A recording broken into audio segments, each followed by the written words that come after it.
Asgari ücret henüz belirlenmeden bazı esnafların fiyat artışına gitmesi tartışma konusu olurken Adanalılar İlka mikrofonuna düşüncelerini aktarıyor. Abi bu vicdansızlık ya. Bu başka hiçbir şey değil. Vicdansızlık. İnsanların artık kafasında öyle bir algı yaratılmış ki ben kiracıyım. Kendimden yola çıkayım. Daha kira gelmeden adam kirayı 10 katına çıkartıyor. Böyle bir şey yok abi ya. Yazık günah ya. İnsanlarda hani Müslümanlıkta böyle bir şey yok ya. Güya herkes Müslümanız. Herkes konuştu mu cuma namazına gidiyor. Müslümanlık yapıyor. Ama iş cebe geldi mi kimse İslamiyet'ten konuşmuyor. Kimse Müslümanlıktan konuşmuyor. Ne olacak abi? Böyle insanların hali ne olacak? İnsanlar artık ileriyi göremiyor. İleride nasıl bir durum olacağını bilmiyor. Hakkımızda hayırlısı abi ya. Çok kötü yani. İnsanlar birbirinin artık cebine bakar olmuş ya. Çok kötü bir durumdayız. Abi ekonomimiz tamam zor durumda ama o kadar değil. Vatandaşlarımız, insanlarımız. Tamam ekonomide zorluk var. Şu anda zorlu bir süreçten geçiyoruz. Allah hükümetimize yardım etsin. Zorlu yani çok zor durumlardan geçiyoruz. Maddi ve manevi.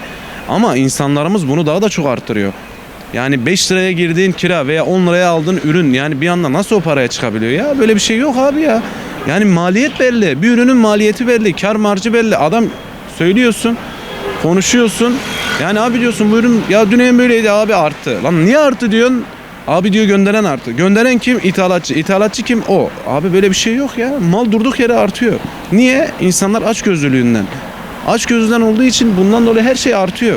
Ve bundan dolayı da hep yani bu şekilde de gidecek gibi duruyor. İnşallah Allah insanların gözünü doyurur. Öncelikle insanların gözü doyacak. Bizim insanoğlunun yani Müslüman aleminin gözü doymuyor abi. Gözü doymuyor. Doyumsuzluk var. Yani bundan dolayı bu şekilde gidiyor ama Allah sonumuzu hayır etsin ne olacak bekliyoruz işte. Ama şunu demek istiyorum sadece insanlardan tek bir ricam var vicdanlı olsunlar. Herkes vicdanını dinlesin. Vallahi billahi herkes vicdanına göre hareket ederse herkes çok güzel geçinir. Kiracılar, kiraya verenler herkes çok güzel güllük gülistanlık geçinir. Sadece vicdanlarını dinlesin. Öbür dünyayı da düşünsünler. Yani Müslüman olduğuna inansınlar ve inandıkları gibi yaşasınlar. Doğru bulmuyoruz. Yanlış bir davranış. Yani zaten milletin alım gücü zayıftır. Durumu olmayan insanlar var. Yani zam yapılmaması doğrusu budur. Eğer ki karşı taraf onlara zam yapıyorsa onları da yansıtmak zorunda kalıyor mecburen. Ama kimileri kendi zevkine göre yapıyor. Bu doğru değildir. Denetlenmesi en doğrusudur. Bir yanlış varsa düzeltilmesi lazım. Bu fırsatçılık yani. Halka bir kazık yani daha doğrusu. Bunu devlet üstüne gitmesi lazım bu işin yani. Tamam mı? Devlet üstüne gitmesi lazım. Bunlara fırsat vermeyecek yani.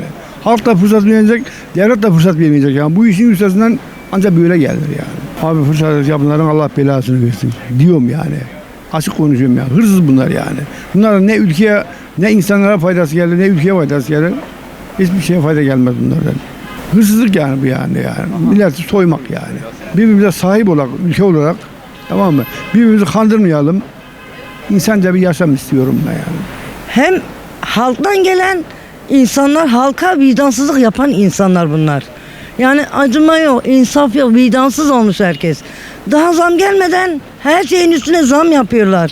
Yani nasıl olacak bu halkın hali? Ne olacak bu insanların hali? Günah değil mi insanlara, günah değil mi? Açgözlülük, hem de nasıl bir açgözlülük?